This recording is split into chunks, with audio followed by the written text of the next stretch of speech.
Human resource and job design is one of the most important thing, and I personally believe this is the most important thing. If you have a good human resource, you can do any job, and if your human resource is not good, any job you take up, it will be very difficult to accomplish. So I personally believe that human resource is the most important. Getting money from bank or from other investor is easier. Getting latest technology is easier. Getting land, building, machines, etc. are easier. But getting the right man is the most difficult thing. Let us go about it. Human resource strategy. Objective of a human resource strategy is to manage labor and design jobs so people are effectively and efficiently utilized. People should be effectively utilized within the constraint of other operations management decision. People should have a reasonable quality of work life in an atmosphere of mutual commitment and trust.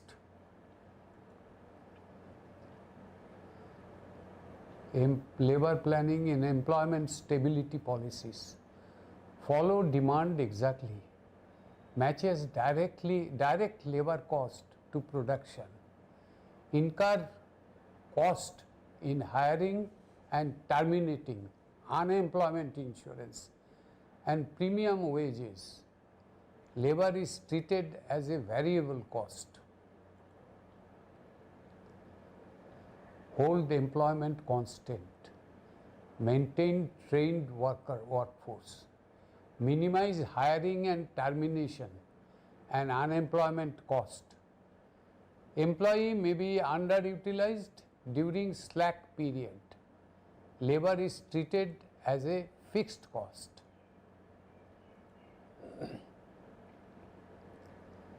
Work schedule, standard work schedule, 5 days, 8 hours a day. Flex time, allow employees within limit to determine their own schedule. Flexible work week, fewer but longer days. Part-time, fewer possibly irregular hours. Job classification and work rules. Specify who can do what. Specify when they can do it. Specify under what condition they can do it. Often result of union pressure is there. Restricts flexibility in assignments and consequently efficiency of production. Job design. Specifying the task that constitute a job for an individual or a group. Job specification, job expansion, psychological components, self-directed teams, motivation and incentive system, ergonomics and work method. Ergonomics means you design a machine or a movement of the work so that it supports your body structure and body movements. Visual workplace. Labor specialization, again division of labor into unique tasks, first suggested by Adam Smith in 1776 in England. Development of dexterity and faster learning, less loss of time, development of specialized tool. Later, Charles Babbage in 1832 added another consideration: wages exactly fit the requirement skills.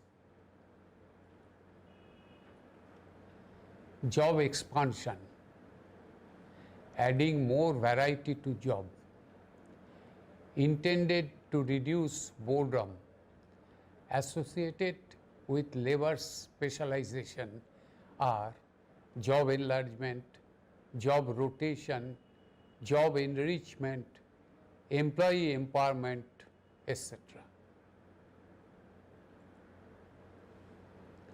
Psychological component of job design is very important, very, very important. Human resource strategy requires consideration of the psychological component of the job design.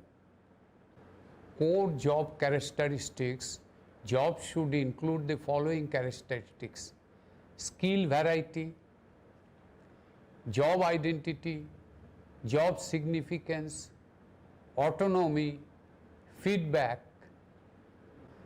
Benefits of team and expanded job design: improved quality of work life, improved job satisfaction, increased motivation, allows employees to accept more responsibility, improved productivity and quality, reduced turnover and absenteeism.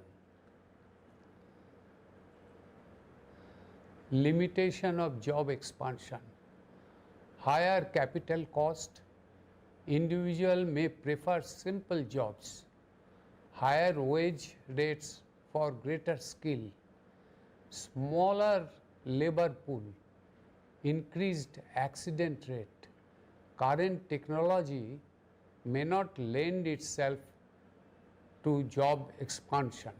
Motivation and incentive system are: you give bonuses, cash or stock option, profit sharing, that is profit for distribution to employees, gain sharing, reward for improvements, incentive plans, typically based on production rates, knowledge-based system, reward for knowledge or skills. Ergonomics is the study of interaction between man and machine, often called human factor. Operator input to machine, feedback to operators.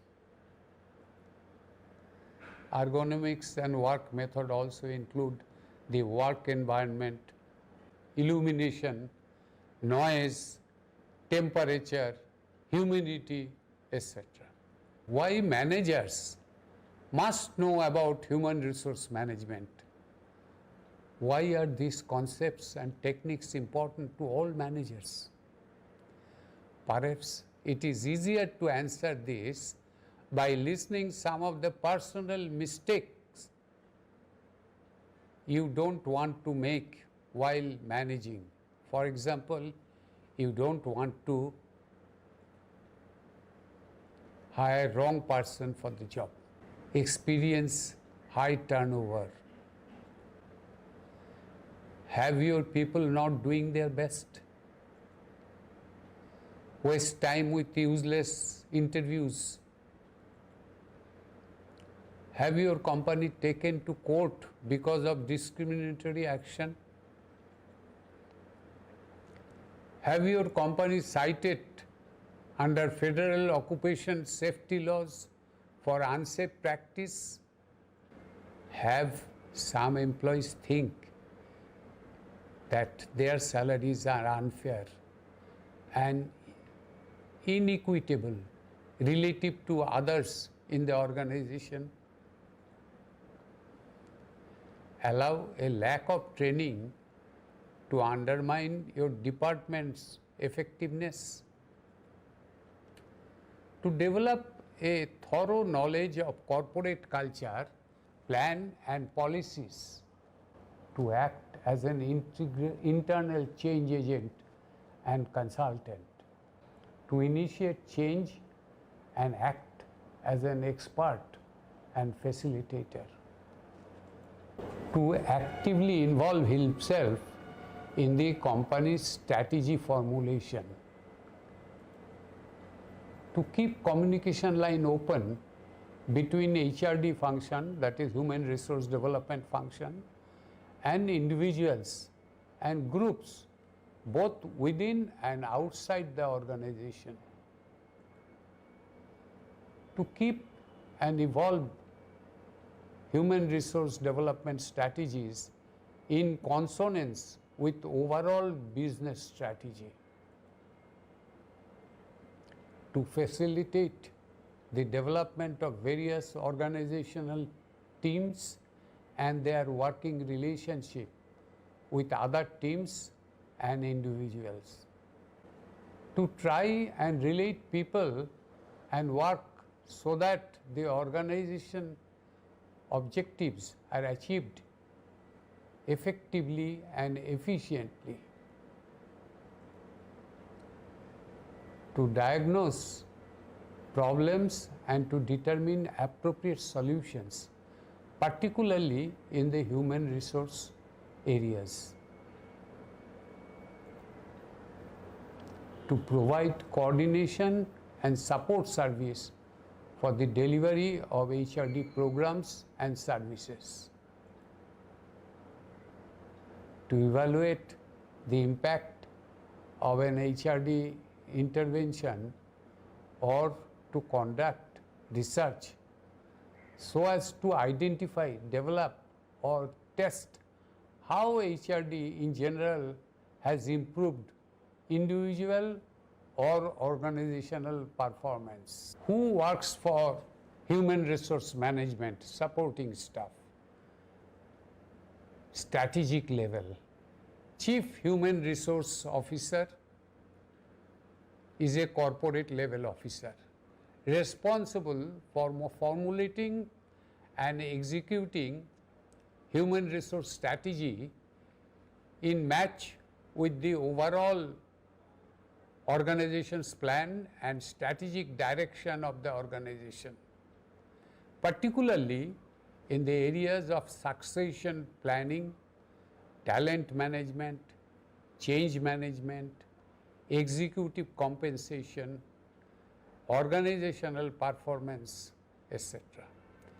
He supervises industrial relation policies, practice and operations of an organization. Chief Human Resource Officer may also involve in selection of board members of an organization. Supervision level. Human Resource Director belongs to top level management, responsible for administration of all human resource activities and policies. Director supervise employees' compensation, benefits, staffing, affirmative action, employees' relation, health and safety, and training and development function. They also operate below mentioned professional human resource staff. Executive level, recruiter, that is hiring managers, who is responsible for filling up vacancies by finding right candidate and finally placing them in the job. The best recruiter can woo even the most passive candidates, but should have the data needed to influence their organization's hiring strategy. They are part artist and part scientist. Here are some tips to become best recruiter. Execution level. Recruiter should have an innate instinct for mutual connection. They should know how to network and navigate skill sets. Hiring manager personalities to make a perfect match and suit to company culture. They should live and die by mantra, If you cannot measure it, you can't manage it. That means you must measure what is the job content, what is the job importance. This measurement of the job importance, job volume, etc. is very important. They should understand the importance of number and data will not only help them to make better decision, but will also earn the trust of others in the organization. They should think about the job the way marketers think about the products, whether through their own profile or through employer branding promotions. They should know how to tell a great story about the company. They should be able to read the candidate and know how to positively influence their emotions, inspire excitement, and get to a yes.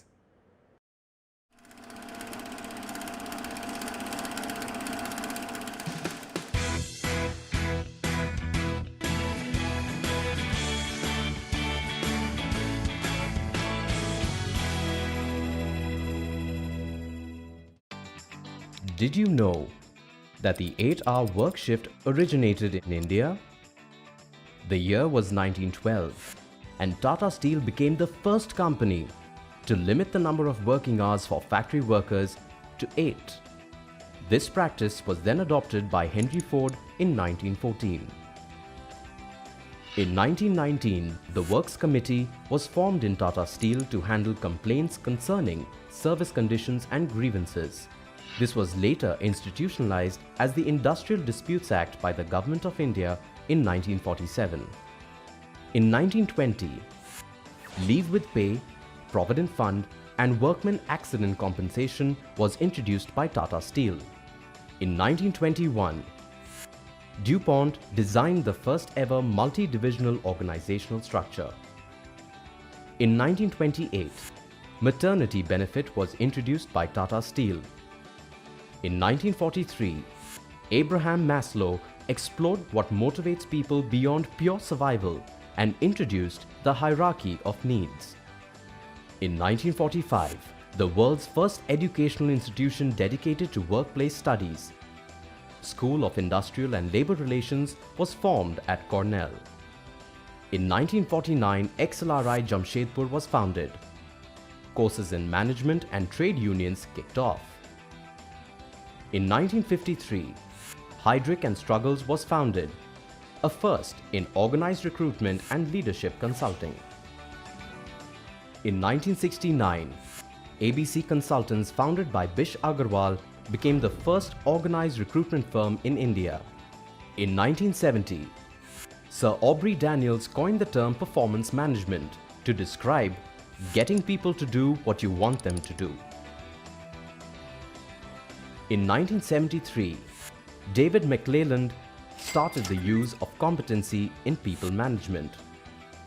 In 1974, Larsen and Toubro became the first organization to set up an HRD department. In 1977, Rosabeth Moss Cantor, professor at Harvard Business School, published Men and Women of the Corporation, a landmark work on corporate power as it relates to women. In 1984, Wayne F. Casico addressed the need to justify the cost-effectiveness of the HR function. In 1985, the National Human Resources Development Network was conceived. In 1990, Edward Lawler introduced the concept of strategic pay. In 1992, the importance of non-financial performance measures was emphasized in the balanced scorecard, measures that drive performance. In 1996, Dave Aldrich defined the term strategic partner and identified 4 roles: employee champion, administrative expert, change agent, and strategic partner. In 2000, Ricardo Semler, CEO of Semco, Brazil, introduced a system in the company where employees could set up their own pay, and everyone knew what the other was making. In 2008, Callie Ressler and Jodie Thompson co-created the results-only work environment, where employees were paid for results rather than number of hours. In 2010, People Matters, India's first 360-degree media platform for HR professionals, published its first issue. In 2012, Adobe abolished annual performance reviews and replaced them with a regular feedback mechanism. And in 2013, big data became the next buzzword in HR. The HR function has seen many phases of evolution. People management, irrespective of the shape and form it is in, will continue to evolve because its main function is to make people and organizations more effective.